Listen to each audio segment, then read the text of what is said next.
Okay. Afternoon. Yeah, good afternoon. Welcome po sa ating Wednesday. Kamusta po? Okay lang, pagod. Katatapos na namin mag-celebrate sa gym ng Cotabato City Hall. Huwag pa sa salamat on the winning of the 12-0 slate ng Team UBJP sa Cotabato City. Itong question ko sa iyo, sir. Matapos ang mahigit isang dekada, bumalik ka bilang konsehal ng Isang Cotabato. dekada, 15 years, tama. Yes. 15 years, Bumalik ka bilang konsehal ng Cotabato City. Ano ang pakiramdam? Ano ang pinakamalaking pagbabagong napansin mo sa politika ng Coxswain? Well, I'm excited na nakabalik ako muli. Salamat sa tiwala ng Cotabateños sa pagiging konsehal ng Cotabato City. Napansin ko lang na medyo mas git-gita ng election dito ngayon kaysa nung panahon namin noon. So, kailangan ngayong panahon, porsigido ka talaga sa pagkampanya. Sir, ang tanong po yung about sa programa mong Project Life, kung saan namamahagi ko kayo ng lupa dun sa mga homeless. Ano pong nagtulak sa'yo para paglaban ng mga mahihirap na pamilya? Okay. Una-una yung Project Life, tulong talaga natin yan. Kumbaga papi, may konting pagpapala sa atin yung Panginoon, kailangan natin i-share yung blessings, kumbaga. So, simple lang naman nang nagtulak sa akin para ipaglaban o tingnan yung kapakanan ng mga mahirap. Isa rin akong nagdaan sa hirap. Alam ko yung nararamdaman ng mahirap. At ang gusto ko talaga, at pangarap ko kung pwede nga lang sa Cotabato City, ay ma-break, ang yun ang sabi ko nga, ma-break yung chain of poverty sa bawat pamilya. Kung mahirap ang lolo, mahirap ang anak, sana yung anak ng pamilya, kumbaga pa hindi na ganun kahirap. So, break the chain of poverty. At walang dahilan para hindi magawa yan.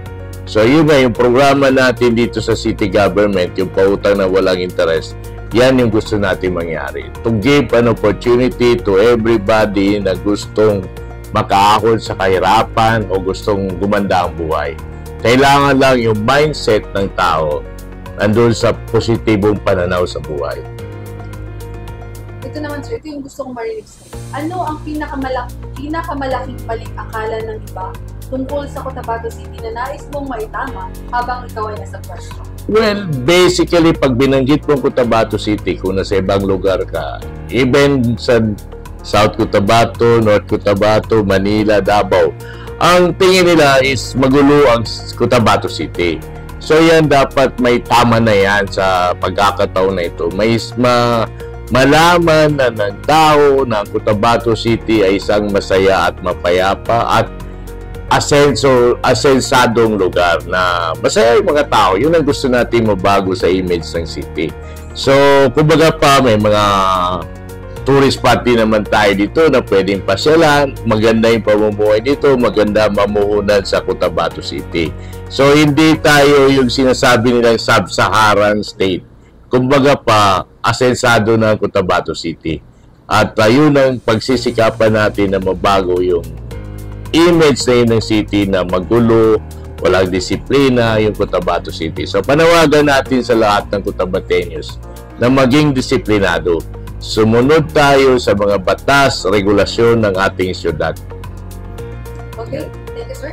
At syempre, dahil Wednesday week ngayon, ano ang witty mong mensahe para sa mga Cotabateño na iniisip na para lang sa mayayaman ang politika? Okay. Ang politika hindi lang naman para sa mayaman. Kung maganda yung track record mo, kung kwalipikado ka na maging politiko, pwede kang sumabak sa politika. And sana mabura rin sa isipan natin na ang politika ay marumi.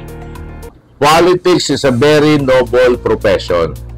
Mas, kumbaga pa para sa akin minsan, mas noble pa siya kaysa sa pagiging teacher. Ang teacher nagtuturo sa classroom. Pag politiko ka, you lead the people. You're leading the people. Nagtuturo ka sa isang sambayanan, sa community. So, ang kailangan lang sana, yung mga politiko, tama yung dapat itama sa pagiging politician nila. Dapat talagang service yung muna talaga. It's what they call public service above self. Kailangan may mapatunayan sa ating community, kailangan makita ng mga tao na mayroon tayong malasakit at may kakayanan tayo na i-lead yung ating mga constituents, kumbaga. Alright, thank you sa oras mo, sir. Okay, thank you.